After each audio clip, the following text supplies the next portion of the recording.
Welcome to Luca and Miguel. Enjoy the video. Start by closing any full-screen games and returning to your Windows desktop. Right-click the desktop and choose Open NVIDIA Control Panel from the context menu. You can also open the control panel from the System Tray NVIDIA icon if available. Use your normal user account to access the settings. Wait for the control panel to load fully before proceeding. This ensures all display and 3D options are available for editing without errors. In the NVIDIA control panel, select Manage 3D Settings from the left column. Scroll to find DSR factors listed among global and program settings. Uncheck every DSR factors checkbox to disable scaling like 1, 20x or 2, 00x. Alternatively, set the option to None if available and supported by your driver.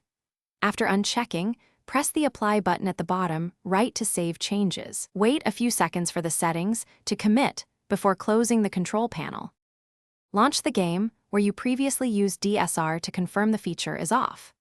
Open the game settings and look at resolution or image scaling options for any DSR entries. If you still see higher rendered resolutions, choose your native display resolution and restart the game to apply the change. If image quality or performance is not as expected, return to the NVIDIA control panel and re-enable specific DSR factors later. Test each change to compare performance and quality differences. Thanks for watching and please subscribe. It's the best investment you'll ever make.